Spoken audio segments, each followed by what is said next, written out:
breathe purple and gold? Are you ready to hoist the colors?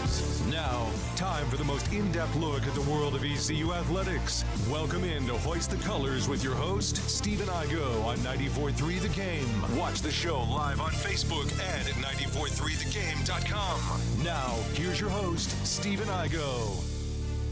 All right, welcome in. Hoist the Colors on a Thursday. It is March 13th. The American Athletic Conference Tournament gets underway today. Unfortunately, the Pirates have to wait till around 9:30 tonight to tip it off, so it's going to be a late night for us covering the game, for the fans watching the game. But the conference tournament play is here. ECU, the 6th seed, going into the conference tournament. Can the Pirates make a run? I think so, and Philip Pilkington and I will tell you how over the course of the next hour. If you got a comment, a question, a concern, you can drop it in our YouTube and our Facebook chats. We are live at both those locations. As always, if you miss any of the show, you can catch the archive, not only on YouTube and Facebook, but also every show we do is archived on Spotify and Apple Podcasts. We get a lot of listeners that way as well. So thanks to everybody for tuning in via different methods. Philip Pilkington, he is back in the 94.3 The Game studios. He's a little mad at me because I didn't get a guest for today's show. I want to just talk ball for the next hour. He's mad because he just wants to focus on his Duke Blue Devils. But, Philip, your boys are 22.5-point favorites against Georgia Tech. I don't think you've got much to worry about. Yeah, hopefully you don't. But, hey, it's March Madness. We've seen some crazy things. We've seen Colorado, who only won 3 conference games all year, already knock off 2 teams in the Big 12 tournament. So, yeah, normally I'm happy when it's just you and I. That's what I look forward to. I get mad at Patrick when he's like, we got 3 guests. I'm like, when are we going to talk? Why do you got 3 guests? And so, yeah, but yeah, I'm here. I'm going to be a team player. I'm going to be involved in the show and talk about everything you want to talk about. And the good thing is I'm missing the first half, not the second half. So it does come down to the wire. I will take my lunch break from 1 to 2. And even if Duke loses today, I mean, they're what? Probably a number 1 seed regardless in the NCAA tournament, correct? Yeah. So, I mean, you're kind of just playing. It's almost like exhibition games. Now, obviously, you want to win another ACC title. That'd be great. But Duke they're going to be a number 1 seed. They're going to be one of the teams to beat in the NCAA tournament regardless. We're going to talk a little bit of ECU baseball later on. The Pirates sweep a 2-game series against VCU. We'll also take a look around at other conference tournament action as the American Athletic Conference Tournament getting underway shortly, at least the second round. Philip and I are already 0 for 1 on our AAC tournament picks. This does not bode well for our March Madness picks. Yesterday was the unofficial play-in game between 13th-seeded Charlotte and 12th-seeded Rice. Charlotte comes from behind and wins the game in close fashion. They get to play FAU today at approximately 2:30 p.m. Eastern, the 5th seed. Starting it off today, you've got 9th-seeded South Florida and 8th-seeded Wichita State.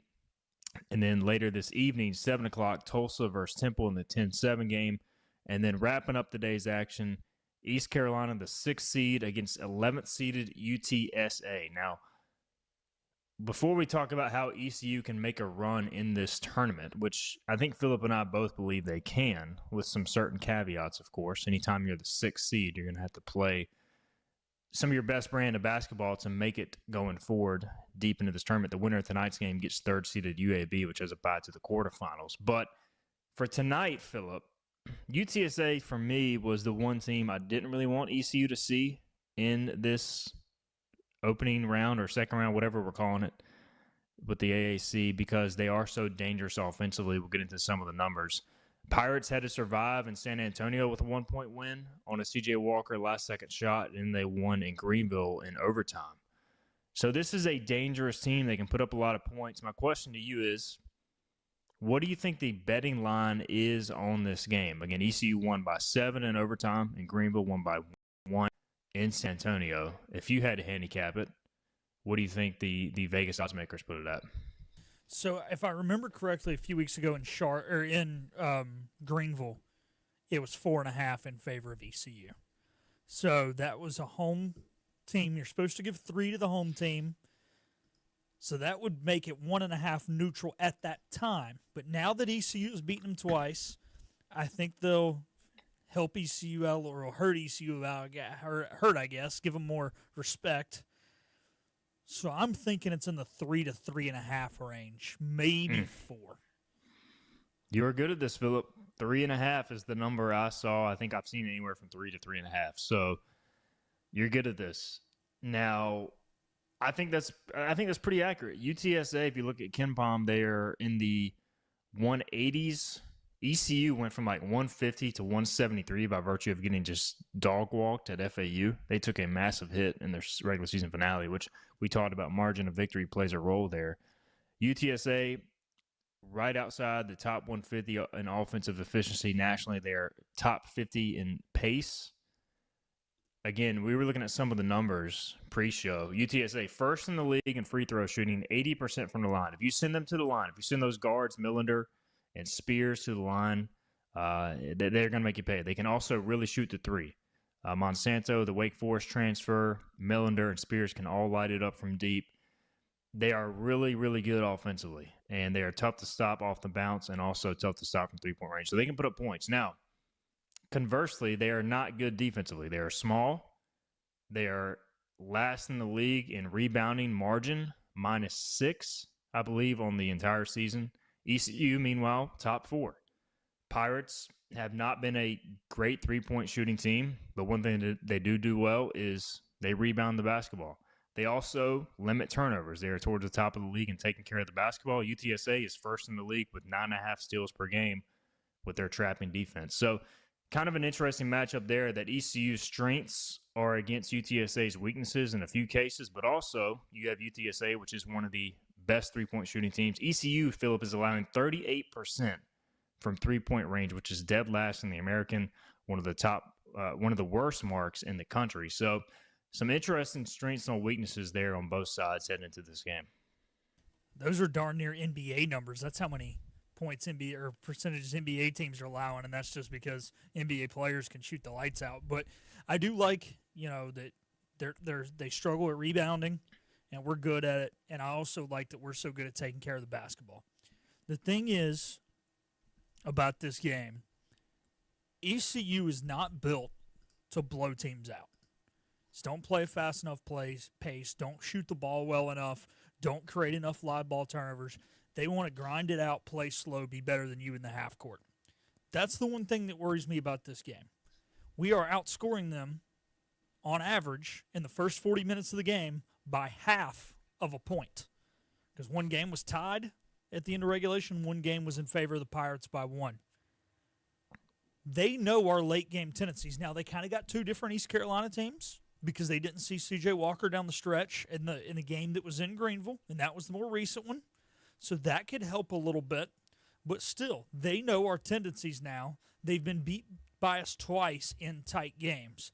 We were talking about it before the show. With their ability to shoot free throws, this is not the game you want to be behind and putting them on the line. It did work out being behind in San Antonio. However, there were some live ball turnovers that East Carolina forced and made some plays down the stretch that were effective. But on the flip side, if you're UTSA, you don't want to be trailing in this game either. ECU, usually, if they lose, you kind of knew it for a while. ECU has been a very good late-game team. We're a pretty good free throw shooting team. If you take out the game at home against FAU, that one was some poor free throw shooting down the stretch. I want to say there might have been one other game, but for the most part, North Texas, yep. We're a pretty good free throw shooting team late in contests. So I do think it will be more, maybe even than normal, important to just be up by a little bit in this contest. You don't want to be in a back and forth game and leave it up to chance. If you can be up 6 with a minute to go, regardless of which team you are, you're feeling pretty good as long as you can take care of the basketball, especially if you're ECU, because like you said, even though we're good at taking care of it, they have a really good trap. They will not necessarily foul you the second you inbound the ball. They will try and get the steal if they have time. But you really do feel good if you're up by about 6 points with a minute to go. I'm curious, Philip, how East Carolina approaches the C.J. Walker side of this game, because as you mentioned, he was almost a non-factor in the second game because of how much UTSA was guarding him. They were doubling from the get-go. That's because in the first matchup, C.J. Walker hit the game winner, but he also had 28 points and I think 11 rebounds in one of the best games of his career in San Antonio. And then it's like UTSA almost guarded C.J. Walker, and that allowed R.J. Felton to go off in that first half of the game against UTSA in Greenville. So what adjustments do they make? What adjustments does ECU make? Because Mike Schwartz told us on this show that the reason they went away from Walker late in the game was because they were having trouble in rotation and trying to keep UTSA off the three-point line in rotation, but also they wanted to be able to switch 1 through 5 with their fast guards and really, almost 5 guards in the lineup at times with their style of play. So that's a big intrigue for me. How does UTSA take Walker away when he's on the court, and then how does ECU maybe try to hide Walker defensively or play more to his strengths? Do we see more zone because they're so tough to stop off the dribble? I hesitate to say yes, Philip, because they can shoot the three so well. So this is it's not a great matchup for ECU in certain cases, although some of the numbers say, like the rebounding edge, you're going to have to win the battle on the boards. You're going to have to get some second chance wins because you made a great show or a great point pre-show. UTSA is probably going to have a higher shooting percentage and they're going to make more shots, but ECU can negate that by just beating them up on the boards and probably getting to the free throw line. ECU is going to have to get to the free throw line in the paint in this game. They are. And, one of the other things that I like about this matchup, though, East Carolina, let's just call it what it is. I'm not trying to question the character of UTSA, but they want it more. They try harder. They go after the loose balls. You got guys like Jay Woodard who will put his health and life on the line for a loose ball. And when you go against a team like they are, where, they steal the ball well, but they rely on offense. I mean, let's be honest. I said it before the show, just when you and I were talking, they're a worse version of last year's Tulane team. UTSA doesn't want to play defense. They don't want to get in your grill. I mean, they'll steal the ball, but they're an athletic stealing the ball team. They'll trap you, and then you'll try and pass out of it, and they'll jump up and tip the pass away. They're not going to get in your grill. They're not going to make you play a blue-collar style of basketball. I love the character of this East Carolina team. I love their ability to adapt. We saw it, like you said, when they stopped CJ last time. I think they're going to try and do a lot of the same. Now, if you're Coach Schwartz, now you can think about scheming for it. Coach Schwartz probably didn't have much scheme to do anything special with CJ because he was so good in the first matchup. It was just do what we did last time. If it ain't broke, don't fix it. Well, it became broke because UTSA found a way to scheme for CJ Walker. Now you've got to reverse scheme that. I don't know how you do that. I'm not an X's and O's basketball guy. I could help you out a little more in football. We're going to have Cy Seymour on Patrick's show today, so we're going to talk to him about that, what he would do to get CJ more open. But I think we have to realize CJ is not going to score 28 again, but I don't think he's going to be a non-factor again. I think we're going to get a decent performance out of CJ Walker, somewhere in between. And now your question about defense, going to a zone worries me a little bit because the one thing I think the Pirates have struggled at defensively when they do go to that zone is those quick ball reversals, and that's something that UTSA is very good at. And East Carolina doesn't deal with opposing teams' runs very well. You don't want to put them in any sort of situation where they can put on an 8 to 10 point run and jump ahead quick, because that's, even though ECU fights hard back and they don't quit, it takes a while to do it. They chip away slowly, which is good, but if you get too far down, we can't chip away as quick as some other teams. So you have to do whatever it is that limits the big-time runs. I wouldn't mind that little matchup zone that we've seen a little bit of. I think they're effective there, but I think if you're Coach Schwartz, and I think he will, keep them guessing a little bit as to what defense they're going to see each time down the court. Johnny Robertson in the chat says, stat that makes me nervous, the Pirates are 5-0 lifetime and average 85 points per game against UTSA. That is the highest scoring average against any ECU opponent that has been faced 3 times or more. I understand. I think you're saying like ECU's due for a down game scoring the basketball, but I feel like that's kind of just UTSA style. They're dead last in the league in field goal defense. I want to say, or at least next to last. They give up a lot of points because they're not very big and because of their pace of play. So, look, ECU is going to have to score a lot, and I think they can in this game because I think they're going to be able to bully UTSA in the paint with their physicality. And obviously UTSA is quick, and they can score, but I think ECU's got the size and physicality advantage for sure. John Moody says, ready for a fun night of Pirate Hoops. Lane Smith says, should I take the Pirates on DraftKings? Lane, if there's one thing I've learned definitely to never bet on ECU sports, but certainly never bet on East Carolina basketball. That is one takeaway I have learned during my brief time as a sports bettor. And technically, I can't due to the CBS sports rules. I can't bet on the teams I cover, which is fair, but I wouldn't even if I could. Philip, we talked about this game before we hit a break. I want to say ECU making a run in this tournament. I think it's possible. And now, tonight's game scares me for some of the reasons we've mentioned. I do think ECU should be the favorite. They are the favorite for a reason. If they play to their level, I think they win tonight. And then the path becomes third-seeded UAB, and then after that, the path is likely number 2, North Texas, unless they get upset by a Temple or a Tulsa, which, Temple wouldn't rule it out. Tulsa, I don't think so. That is a doable path, and then once you get to the championship game, all bets are off at that point. You just see what happens. Fourth game in 4 days.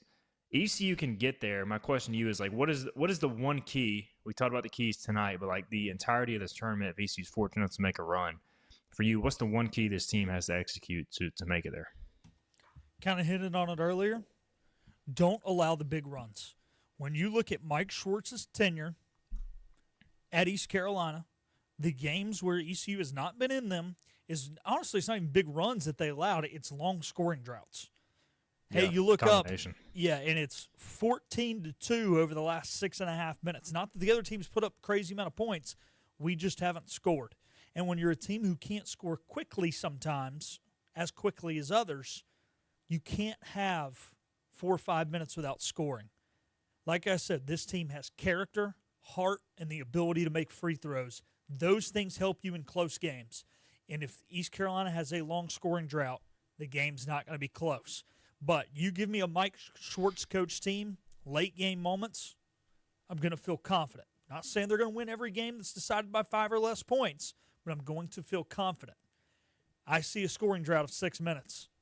It ain't going to be close. You're going to have to put together a heck of a run at the end of a basketball game. And if you look at when upsets happen in conference tournaments, in NCAA tournament, it's the worst team went on a long run, a big run, and the better team had a scoring drought. Obviously, East Carolina's going to be the better team every game from now on, but still, you can't take yourself out of position to win the basketball game. Agree there. We saw that happen at FAU. It was a tight game. FAU goes on a 15-0 run. ECU goes on this long scoring drought. And those are things that you just, if you're playing a good team, you can't come back from. I agree with that point. I kind of also, going off of that, ECU can't afford one of those 2 of 15, 2 of 17, and 1 of 13 games from three-point range. They're not going to live and die by the three, but they can't die by it. And by dying by it, in tournament play, you just can't afford a game where you only score 3 or 6 points from the three-point line. So I think the Pirates have to find a way to get 5, 6, 7 threes, or at least shoot a decent percentage from the line in order to maximize their offensive identity and continue to get points in the paint as well and win on the glass. So we'll see tonight. It gets underway, at least for ECU. ECU UTSA scheduled for a 9 o'clock tip, probably more like 9:30. Because of the 7 o'clock game before it, but we'll continue to have coverage, obviously, on 94.3 The Game, and we'll take you up to 1 o'clock today, where we'll see some other action in the tournament get underway as well. Patrick Johnson, so as Philip mentioned, we'll have Cy Seymour to break it all down as well. Head into tonight's second-round matchup, ECU, UTSA. We'll get a break in. We'll come back. We'll switch gears. We'll talk baseball. Pirates win against VCU, complete a pretty easy 2-game midweek sweep. We'll get into that. Andrew also with a comment about the play-by-play guy last night on the ESPN Plus feed. Yeah, we got to discuss that as well. This is Hoist the Colors on a Thursday. Acre Station Meat Farm, along with Lane Angus Beef, bring you Farm to Fork Beef. Stock your freezers now with affordable beef boxes, just in time for the grilling season. Farm to Fork Beef brings quality local beef to your family. From your traditional butcher shop, Acre Station Meat Farm. Come on down to Acre Station Meat Farm and find out why we're #1 in fresh cuts and friendly service. Acre Station Meat Farm, Highway 32 North, Pinetown. Living easy is the sound of children laughing as you make memories with neighbors and friends.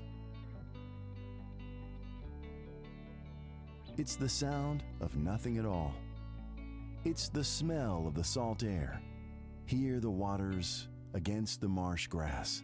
See the beauty of our coast. Bow Coast, located in Beaufort, North Carolina.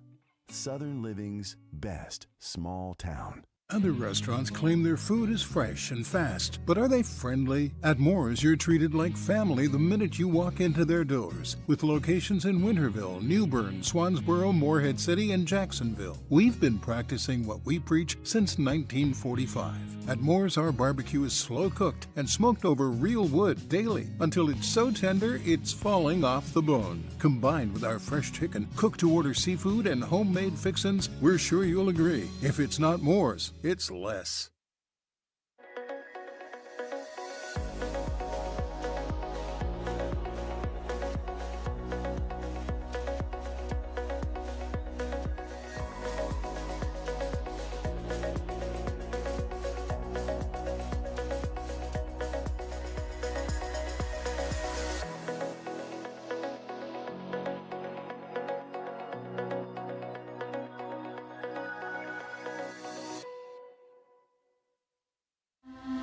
This is about you, your family, and the health of all who live in Eastern North Carolina. This is about the transformation of a health system into something more powerful and more human, about creating new ways to treat disease and keep you well. This is about ECU Health, which is to say, it's really all about you. ECU Health. Minds, hearts, purpose. Big tax credits are back. Get a 30% tax credit, up to $2,000 off your new Mitsubishi electric heat pump install. Let Comfort Master help you take advantage of the tax credits with a qualifying Mitsubishi electric ducted heat pump or non-ducted Mitsubishi electric mini splits. Mitsubishi electric mini splits are ideal for bonus rooms, garages, or sunrooms. If you need a new HVAC unit, call Comfort Master today. Call Comfort Master. Call Comfort Master. Everything you need to know in the world of ECU athletics. This is Hoist the Colors with Steve and Igo on 94.3 The Game. Welcome back in. Hoist the Colors, Thursday, March 13th edition of the show. We just talked Pirate Hoops, tipping off things in the AAC tournament tonight, second round action. UTSA, 9:30-ish tip-off as the Pirates will try to extend their season. At least one more game. Winner gets UAB. Let's talk some baseball now. Philip Pilkington on with us. He's producing today back in the 94.3 The Game studios. As always, guys, if you got a question, comment, drop it in the chat. We got some of those with baseball that we'll get to here in a minute. East Carolina wins 11-1 at VCU. They complete the two-game sweep in pretty stress-free fashion. Philip, just dominant, although like watching the game, it was just like not pretty baseball, mainly because VCU might be one of the worst teams I've seen. And I don't know what has happened to them since the last year's regional appearance. I know they lost their coach. They apparently lost a lot more as well. They look terrific, but you give VCU credit. They took advantage of all the free passes on the mound. I want to say there was like an ungodly number of walks yesterday. Yeah, 15 walks ECU batters took against VCU pitching. And that was after they hit 7 on Tuesday. So ECU had a total of 30 free 90s in 2 games. We were walked 20 times and we were hit by 10 pitches. That's disgusting. I mean, it's good for the on-base percentage. I'm happy that that's a season's worth of hit by pitches almost in 2 games and walks. But either way, ECU takes care of business. And quite honestly, Philip, I had this probably due to the notion of VCU being a better team than they were. But I had this as a split. I think if you got a split, you felt okay. And then, of course, depending on what happened against William & Mary this weekend. But to win these 2 in dominant fashion, you got to feel pretty good coming out of this little series. Feel good about the pitching. Thought we saw some great outings from some guys who struggled.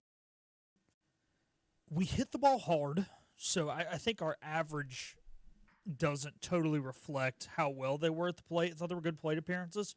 However, considering how many runs you scored, you still didn't have a great average. I still want to see a little more consistent hitting. I think we only had like 8 hits last night. It's not great. Yes, 8 hits. Yeah. 17 left on base. Well, of course, when you're walk, you're going to leave some guys on base. This game could have been 25-1. It could have been. So I was pleased I was, but I don't know if I was ecstatic after. I still, like I said, we just need to find more green grass. Now, at least there were some loud outs. There were some hard-hit foul balls. I think we're squaring it up better. A lot of discipline, and you got to lay a foundation, and I do get that. And I think we laid the foundation to have a very good weekend at the plate. Let's go out there this weekend and hit 350 as a club. That's what I want to see this weekend. That's very doable because you know what William and Mary, what the opposing batting average they're allowed on the mound is? I think their team ERA is like close to 11, and I'm guessing their Yes. batting average is like 380. I think it's like 360. So if you hit at the average that William and Mary is allowing, and they not exactly have played strong competition, I think you're feeling much better. And then, too, like, this team will learn more about itself. But, I mean, once they start playing better teams. But, like, they've already played the toughest part of the schedule. So I think, too, some confidence will really help as well. ECU 11-1. Now, a couple things that really stood out from this game or this series. Braden Burris continues to establish himself as a really good leadoff option. Stole a couple of bags, scored 3 runs, got on base 3 times via 2 hits and a walk. Dixon Williams, good to see him hit a home run. John Collins had another good game, hitting 2 for 4 with a double and 2 walks as well. Look, I said it yesterday. Collins is going to strike out. He's also going to hit the ball hard. And he's a guy who can feast on teams like this in the midweek and against some weaker teams like William and Mary. The biggest thing for me, though, Nick Moran, Phillip. Nick Moran goes 5 scoreless innings, 1 hit allowed, 3 strikeouts, 1 walk. He faced 17 batters. He retired 15 of them. When they picked up Nick Moran via the transfer portal, he was an experienced starter, profiled more as a Sunday guy, and just had seemed kind of off early this season. He's not going to be a guy that overpowers you. He's going to be a strike thrower, a lefty who not only can get lefties out, but is good enough against righties to pitch pretty deep into games.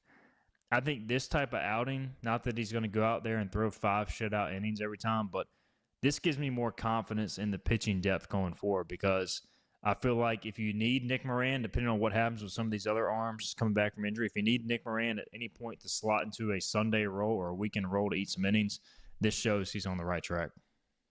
And part of the reason he's so good at eating innings is because he's not a strikeout pitcher. And I know that's kind of funny to say, but last night he threw either 74 or 76 pitches. I can't remember which one it was. So you're talking about 15 pitches an inning. He had back-to-back 6-pitch innings at one time mixed in there. And when you're doing that and you're getting weak, lazy contact early in counts, you're going to be effective.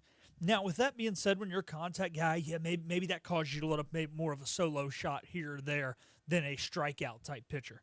But when you don't walk guys onto base, you can live giving up solo shots. Obviously, he didn't last night. And also, it allows you, like you said, to eat innings.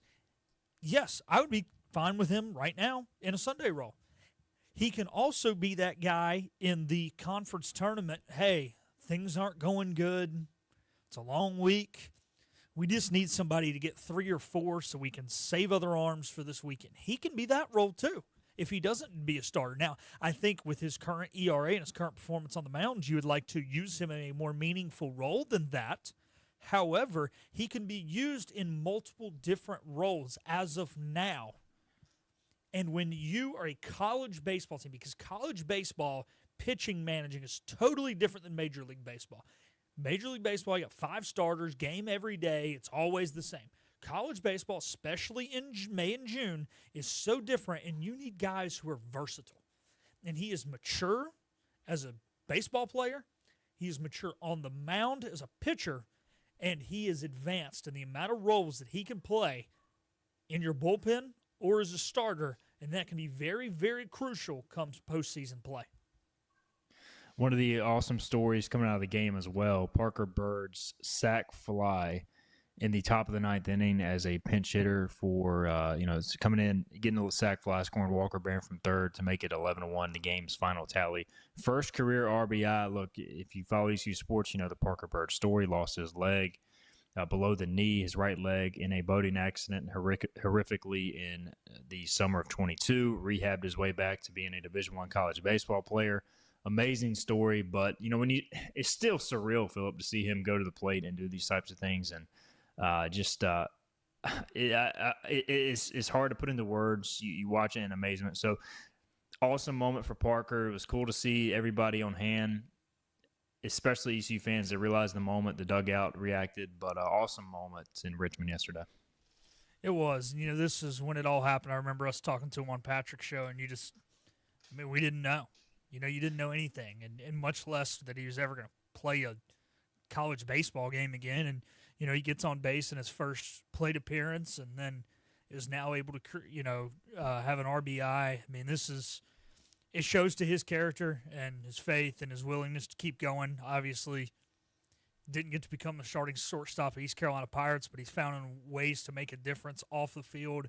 And then, baseball was still his all-time dream. And for him to still go out there and live that, it's not at the level that he at one time thought he was going to be able to, but still it's cool to see him contribute on the field. And I know he's going to go on to way bigger and better things throughout his life. He already has than playing college baseball, but you do like to see those accomplishments because he deserves them. Big story yesterday. Parker Bird drives in the Pirates' last one. They win 11-1. All right, so a couple comments here, and we may have to get a break before we get to all of them. Josh88 says, cannot lose to William and Mary. And I agree, William and Mary is not good. We got to talk about the play-by-play announcer. Johnny Robertson adds, it is too early to depend on RPI. He says the Pirates dropped 14 spots after winning 2 quad 3 road games. He says 7-11 Xavier has lost their last 6 and are number 2, while 17-0 Tennessee is number 5. They beat Xavier 13-1. Yeah, RPI this early. It's a broken statistic regardless, but it's definitely still broken this early. Although at least you can start to get a gauge on it. And then Lane Smith wants to know, we'll answer this, then we'll take a break. We'll talk about the play-by-play guy on the other side. Do we think the strikeouts will be a problem all year? He says we are lucky we got walked a lot the past 2 days.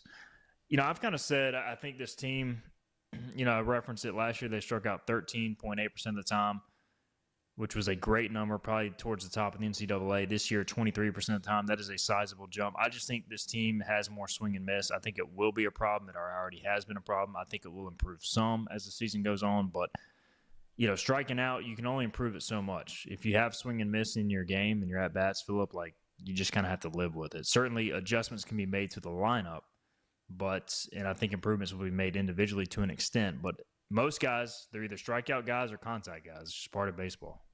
Yeah, especially in the 2020s, right? So I think it'll get better. Yeah, I think there's some guys that are contact guys. It's just been struggling a little bit, especially when you got young guys. When they're not hitting the ball well, they tend to swing and miss more because they try and push. And I think once they put together a couple good weekends, that their confidence will build, and that'll help them not maybe forcing it as much, and that'll help swing and miss numbers. And there's a guy who doesn't swing and miss a lot. Last name Johnson. People tell me he's pretty good at baseball. When he gets in the lineup, that might help just a little smidge. Just a little. No doubt. Good point. I mean, he's been out so long, we almost forget about him. But I'll tell you what, let's get a break in. We'll come back. We'll talk about the play-by-play announcer last night and just the incredible calls he had at times. We'll also check in on conference tournaments. Philip Pilkins' Duke Blue Devils not off to a good start. They are losing to Georgia Tech. We'll tell you about that, the rest of the tournament slate ongoing, and more. This is Hoist the Colors. Hi, I'm D.R. Alligood. And I'm his daughter, Jessica. For 11 years, we have built quality driveways and parking lots for both your residential and commercial needs. We also offer free on-site quotes to have your custom driveways built the way you want. 252-946-1227. Looking for a great deal on a new Nissan? At Greenville Nissan, we've got a great selection of new Nissans for under $30,000. The stylish Nissan Sentra, offering top-notch fuel economy. The Nissan Altima, known for its comfort and technology. The Nissan Kicks, the perfect combination with its compact design and performance. The Nissan Versa, delivering incredible value without compromising on features. And don't forget the Nissan Rogue, an award winner for 10 years in a row. Drive it home just for $22 down and $349 a month. Visit GreenvilleNissan.com today. Greenville Nissan, where we drive to serve. You know what the problem is with standard belts? Usually you have to choose between too tight or the opposite, too loose. But with Anson Belt and Buckle, you don't have to choose. We got rid of the holes and instead have a track system designed for micro-adjustability. That way you can enjoy a perfect fit every time. Anson Belt and Buckle. Find your perfect fit today.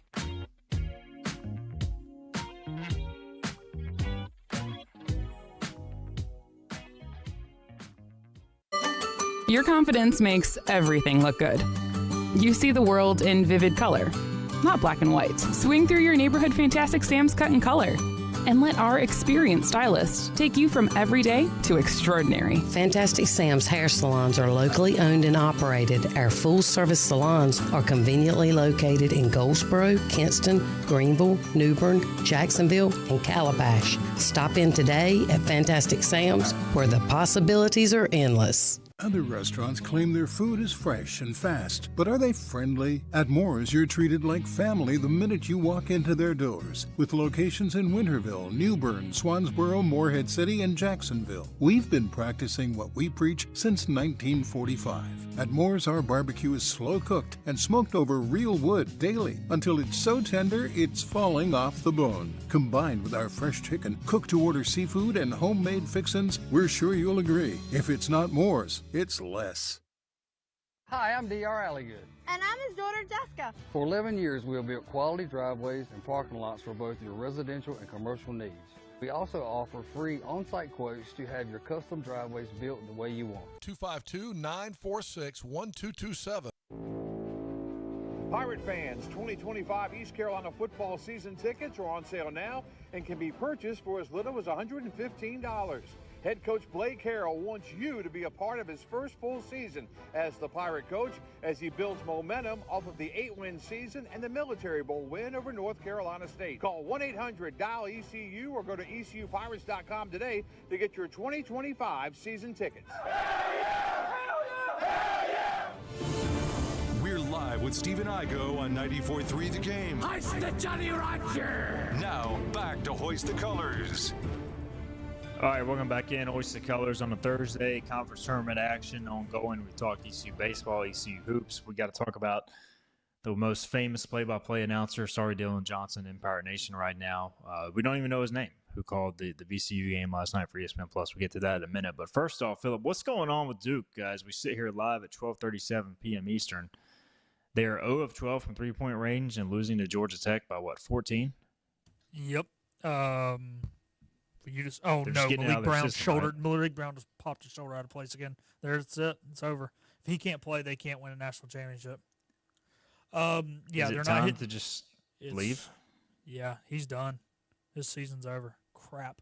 They're 0 of 12, so they're getting beat. I haven't been able to watch it as adamantly as I wanted to because I've been paying attention to the show. But if they lose sounds today, like a good thing, maybe. Yeah, if they lose today, it is what it is. I mean, look at that Virginia team from 2019. They came out, after getting beat, obviously the previous year by UMBC, and I think they got beat in the first round of the ACC tournament, went on to win the Natty, because I think at that point they were just so focused on the NCAA tournament they kind of forgot to care about the ACC tournament. And when you're going to be a number one seed, I guess that's okay. But I mean, when you just lose your best defender to a dislocated shoulder for the second time in 2 months, he's the difference maker on this team. He's the mature leader. He's an upperclassman, which there's not a lot of on this roster. And if he can't play, no way Duke wins the Natty. So if you got to bet on Duke to win the Natty, you might want to try and pull it out now because he's done. It's over. So you're making the official injury diagnosis now. I mean, it's out of place. I mean, you can see it's dislocated. It's not like it's like a torn ACL or something. It's out. Okay. All right. Well, sorry. Maybe it'll be just I don't know. Maybe it won't end up being that big of a deal.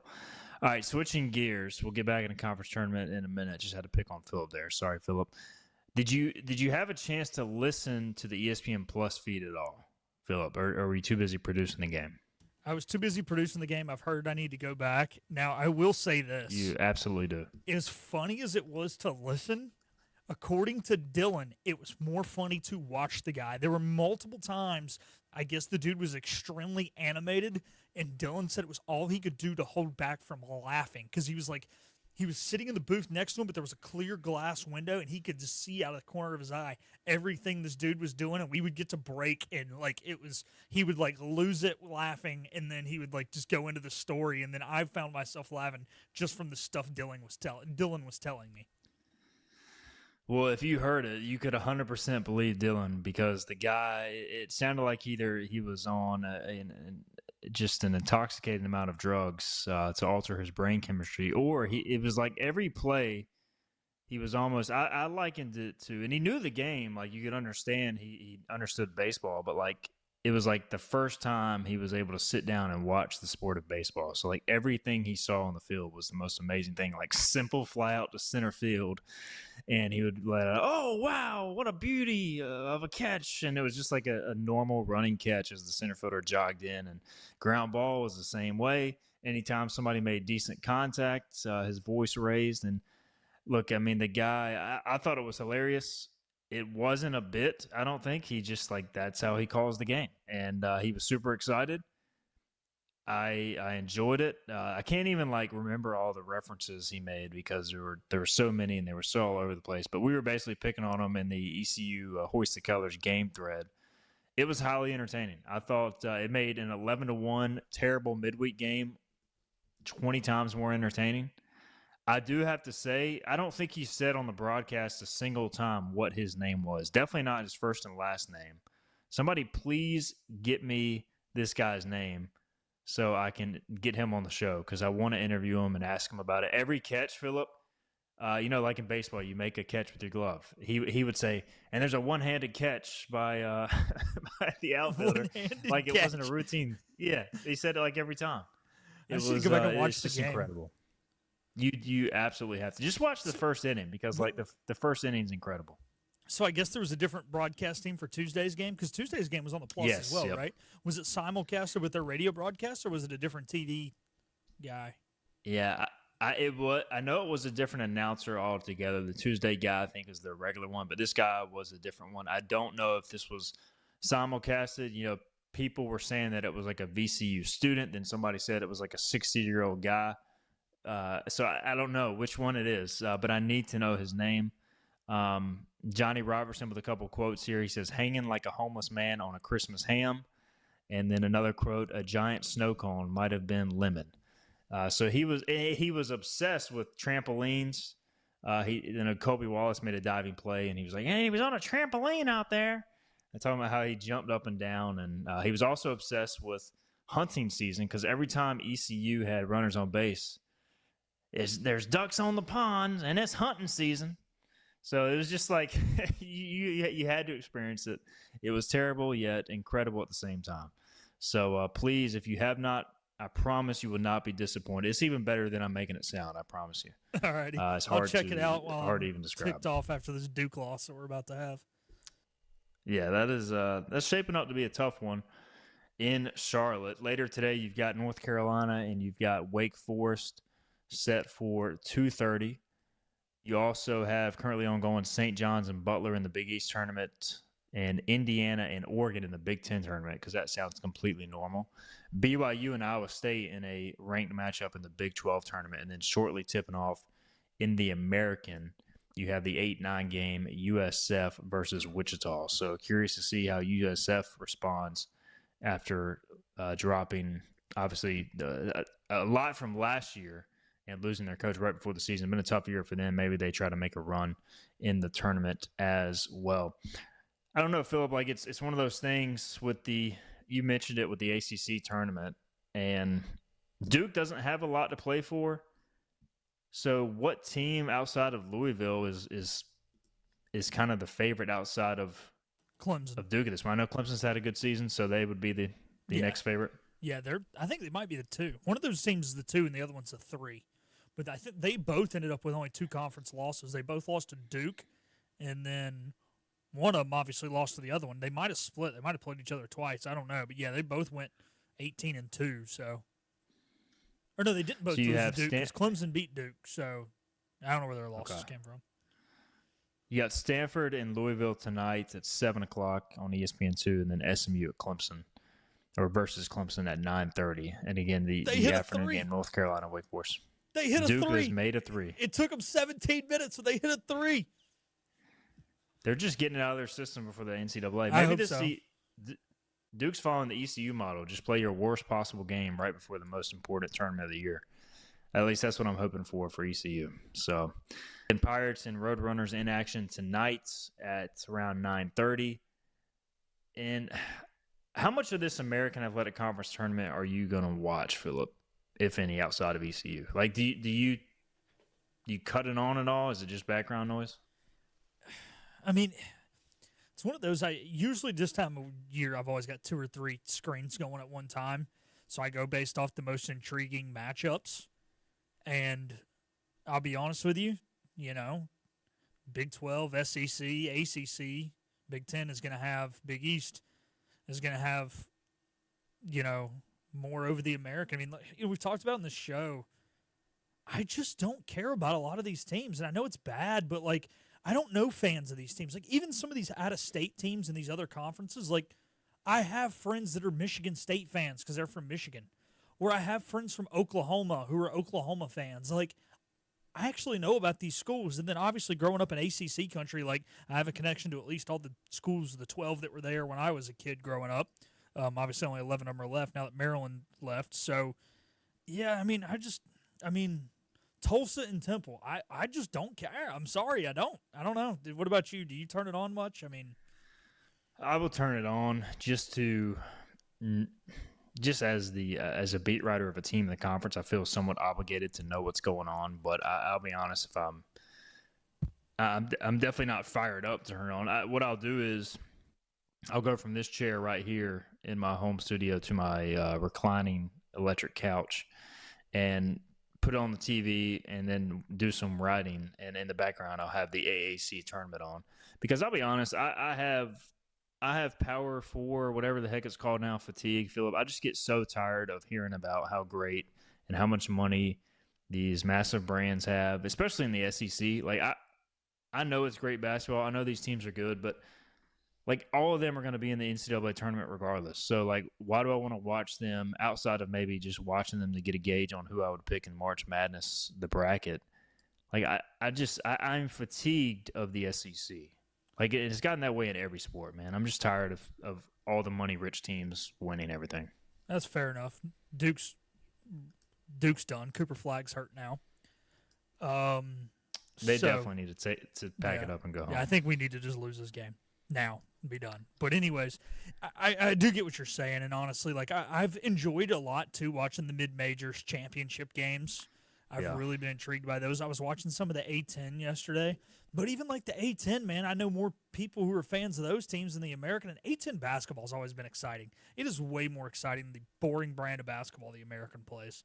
So I think it's part of it too. I have to watch all these teams play once or twice a year when they play ECU, so it's kind of fun to watch other conferences. Even the Big East, they are not as good as they've been in the past. So some of these teams are really on the bubble. I really like watching the teams who are on the bubble kind of figure out who's going to do well. And I pull for all the teams on the bubble because I want Carolina to not make the tournament because I hate Carolina. I was just about to say the A10 tournament is one of those that I want to watch and then I forget what channel it's on and then forget about it. So I'm saying USA Network. So I was watching Davidson yesterday. I'm friends with the Davidson radio announcer. We go to church together, so there is that.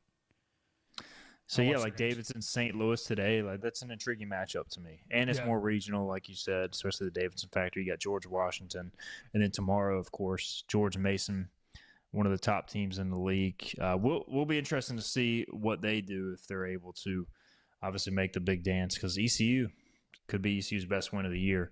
The George Mason Patriots, they defeated earlier this season. They're 24-7 heading into the quarterfinals of their tournament beginning on Friday. All right, let's get a break in. We'll come back. We'll wrap up the show. I'll ask Philip to preview the upcoming NASCAR race. We'll get a NASCAR updates as well on the other side. We'll wrap up the show after this. This is Hoist the Colors.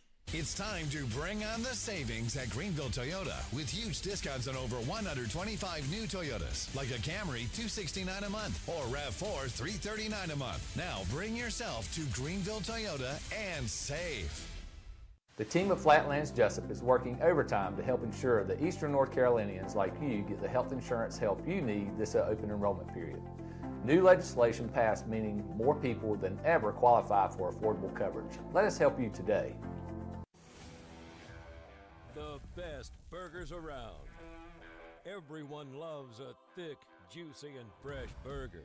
Tiebreakers does real burgers better than anybody. And don't forget about the cheese sticks, fresh salads, and more. So don't just go to any burger-themed restaurant chain. It's time to break the chain and eat local. Tiebreakers, burgers and sports at its best. Everybody loves Tiebreakers.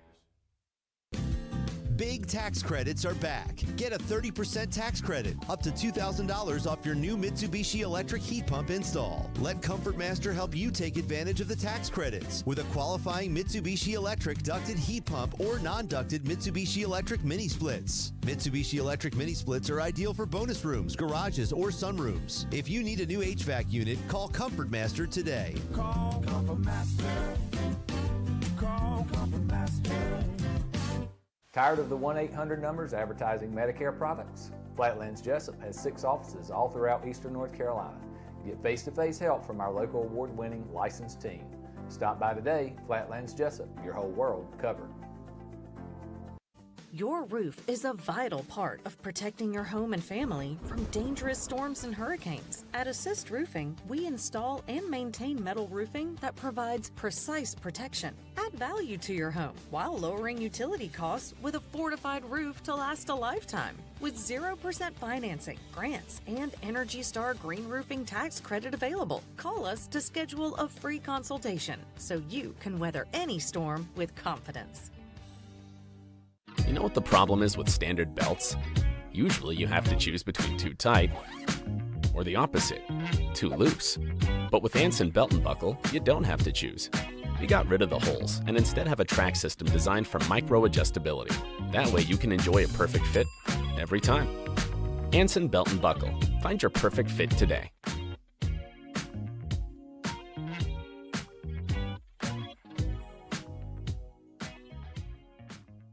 Get ready, because it's time to bring on the savings at Greenville Toyota. Get huge discounts on over 125 new Toyotas, like a Corolla, $239 a month, or Tacoma, $349 a month. Bring on the savings today at Greenville Toyota. Climb aboard as we set sail and hoist the colors. Arr, matey! Back to the show with Steve and I go on 94.3 The Game.